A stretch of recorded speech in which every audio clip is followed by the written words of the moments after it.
For more on the impeachment trial, we're joined now by Sam Cowie. He is a freelance journalist in Brazil. The Guardian is out with an editorial, and I kind of find it interesting. I want to get your thoughts. It says the political system should be on trial, not one woman. Male prejudice against a female leader contributed to this vote. So I want to talk to you about that sentiment, especially given the fact that Temer named his cabinet and there was not one woman in it. What's the thoughts there in Brazil? Well, absolutely.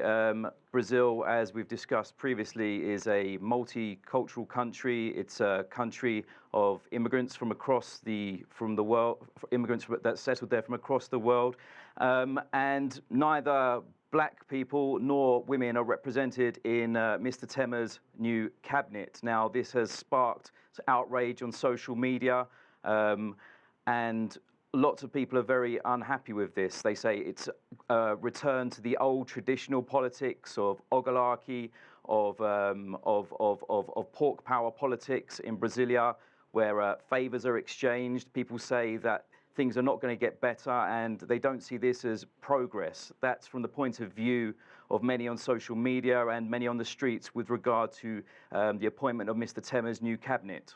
Now, Rouseff says she's going to fight this, but what is her strategy? What can she do? Well, right now it's very difficult for Dilma Rouseff to make a return. She will step out for 180 days, where she will prepare her defence for trial of the Senate, and from now, it's very difficult for her to make a comeback. Very difficult indeed. She needs only a third. She needs a 2/3 majority to oust her in the second vote, which is different from the first time round, where it was a simple majority.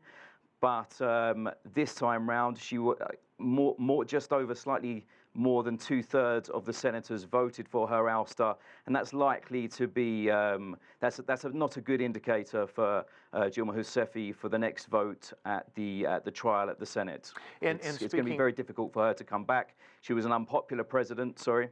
I was just going to say, and also the markets responded positively to Temer.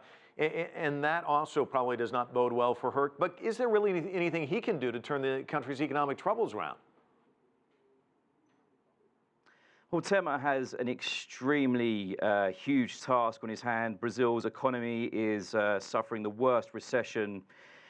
Some people say 25 years, some people say 100 years, in a long, long time. This is due to the commodities, the end of the commodities boom. This is due to the scandal at Petrobras.